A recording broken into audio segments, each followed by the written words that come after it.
Moin Freunde, was geht ab? Herzlich willkommen zurück auf dem besten Zweikanal von Deutschland, Österreich und der Schweiz. Ich muss über den Release von Flip-Flops reden, beziehungsweise über meinen letzten Song. Für die Leute, die es nicht mitbekommen haben, ich habe diesen Freitag meinen ersten richtigen Song released. Ich habe ja davor schon andere Songs gemacht, aber das war mein erster richtiger Song. Produziert von Mary, Beat von Schadenfreude Made It. Ja genau, das Ganze auf jeden Fall ein sehr, sehr geiles Projekt, ist diesen Freitag rausgekommen. Wir haben jetzt Freitagabend, das heißt, der Song ist seit guten Tag draußen, beziehungsweise das Musikvideo ist seit einem Tag draußen. Und das Musikvideo hat zu diesem Stand jetzt nach noch nicht mal einem Tag 67.000 Aufrufe und 13.000 Likes. Und ich muss mich einfach bei euch bedanken. Ich glaube, dieser Real Talk kommt wahrscheinlich Samstag oder Sonntags raus. Aber ich muss einfach Danke sagen, Digga. Wie viele Leute mir geschrieben haben, dass ihnen der Song gefällt. Die Streams laufen, glaube ich, auch sehr, sehr gut. Ich gucke jetzt nicht so krass auf die Streams, weil ich bin kein Musiker. Ich muss jetzt nicht so auf Spotify gucken. Aber ich finde es cool, wenn das YouTube-Video geil ankommt. Aber ich will in diesem Video mal so ein bisschen die ganze Story erzählen, wie ist es zu diesem Musikding gekommen, weil ich habe das, glaube ich, gar nicht so richtig angesprochen. Das ist einfach so passiert. Und vor allem, was in Zukunft noch kommt. Denn ich sag's euch, wie es ist. Es bleibt sehr, sehr spannend. Der Song ist rausgekommen. Erstmal nochmal wirklich vielen Dank für die sehr, sehr gute Resonanz zu diesem Song. Ich glaube, wenn man so als YouTuber einen Song rausbringt, ist immer schwierig. Und wenn man einen Song rausbringt als TikToker, dann ist es noch schwieriger, weil man dann immer komplett zerfetzt wird von allen. Tubo hat auf meinen Song reagiert. Actually sehr, sehr positiv, was ich nicht gedacht hätte. Weil, ich sag's wie es ist, ich bin schon ein sehr, sehr krasser Rapper. Aber natürlich nicht so krass wie Uvo 361. Ihr wisst Bescheid. Oder Luciano. Das auf jeden Fall nicht. Aber es freut mich sehr, dass der Song einigermaßen gut ankommt, dass ich nicht in den Boden geroastet werde.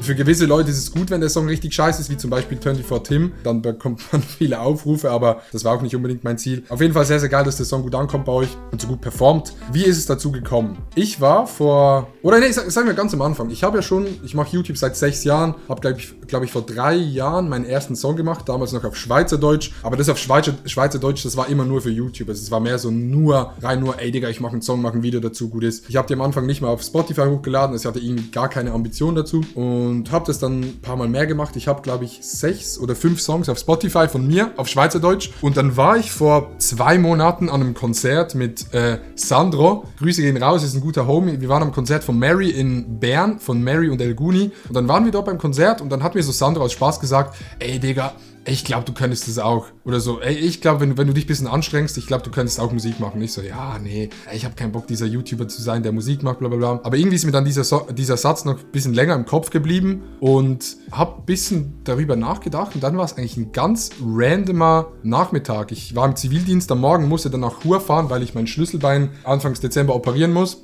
und die Platte rausnehmen muss. Und dann war mir langweilig im Zug, dann habe ich irgendwie so ein Beat gesucht und da drauf einen Text geschrieben. Und dieser Text war eben, brauche ein bisschen Cash, mache ein TikTok, scheiß mal auf Designer, Bruder, trage nur noch Flip-Flops, friese schnell vibrieren, Basel City, wo ich herkomme. Und irgendwie fand ich das sehr, sehr geil. Bin dann im Spital gewesen, am Abend nach Hause gegangen, hab den Song aufgenommen und dann hatte ich so den ersten Skit und fand das eigentlich, ich glaube, ich habe den ganzen Song an einem Tag geschrieben, beziehungsweise auf der Zugfahrt und ich fand das Ganze eigentlich sehr, sehr geil. Hab dann den Song eben am Abend so selber ein bisschen so Trash-mäßig aufgenommen am Abend, um so ein bisschen zu hören, wie der ungefähr klingt. Fand das dann sehr geil. Und was ich sehr geil finde bei mir, und da muss ich mich wirklich mal loben, also das ist wirklich eine Sache, die findest du nirgendwo anders auf der Welt. Nee, aber wenn ich so eine Idee habe und ich das geil finde, dann will ich das immer umsetzen und ich kann da nicht mehr pennen. Ich setze alles dran, dass es passiert. Dann habe ich noch am gleichen Tag meinem Kollegen Can geschrieben, der ist Produzent in der Schweiz, mit dem habe ich die schweizerdeutschen Songs gemacht und habe ihm geschrieben, yo Digga, ich habe einen Song geschrieben, lass den aufnehmen. Dann bin ich, glaube ich, eine Woche später zu ihm gefahren, habe den richtig aufgenommen, habe in dieser Zeit schon Mary geschrieben. Mary ist das dritte Rad im Wagen von Dead Adam, also von Tuddle und Ardy. Und ich kannte Mary schon, weil Can bei ihm mal eine EP aufgenommen hat. Und ich bin da mitgegangen, um ein bisschen zu filmen. Das heißt, ich hatte eine Big Baba Bubu Connection, you know, connected in the game, worldwide.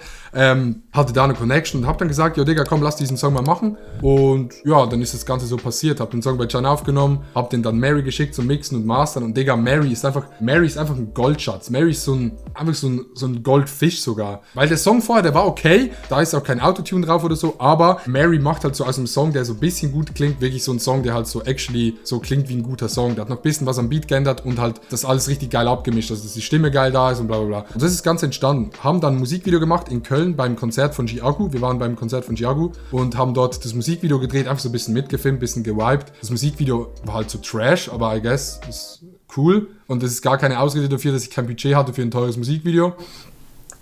ich wollte unbedingt, dass es trashig wird.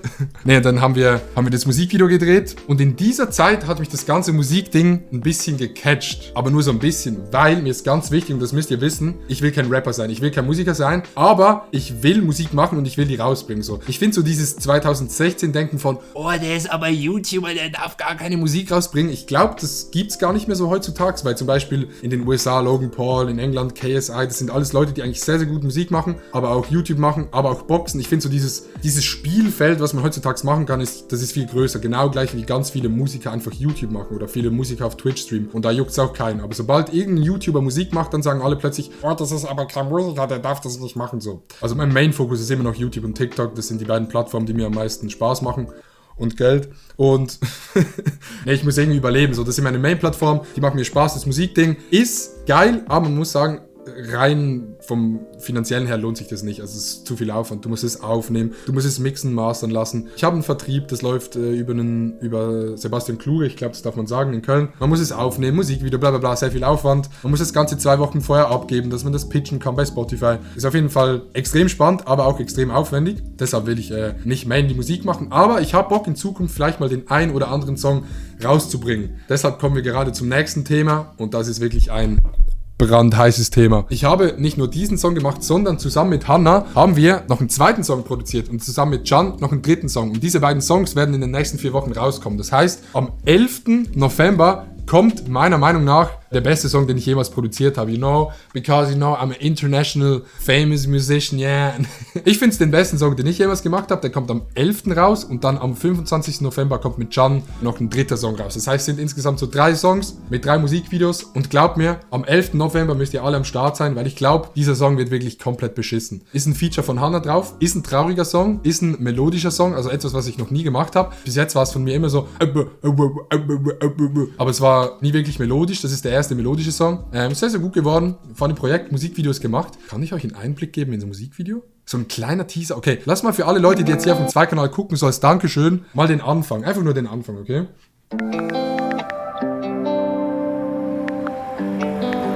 This is the sad shit you need right now in these tough times. My name is Lil Toro. They call me Drake. Will nicht mehr bei dir sein, will lieber alleine sein. Trink wieder lila Sprite to forget you. Das ist auf jeden Fall der zweite Song. Am 25. November kommt der dritte Song. Und das war's dann von der Musikoffensive 2022. Hat auf jeden Fall sehr, sehr Spaß gemacht.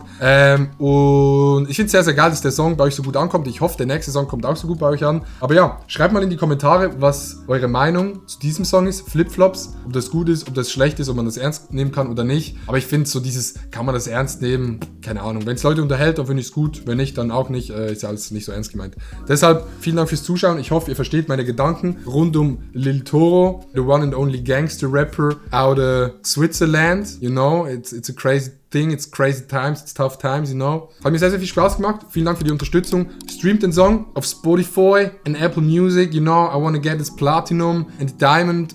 Dingsbums, egal. Scheiße, vielen Dank fürs Zusehen. Wir sind beim nächsten Video hier auf dem besten 2-Kanal von Deutschland, Österreich und der Schweiz. Bis dann. Tschö, tschö. My heart just got stuck beating.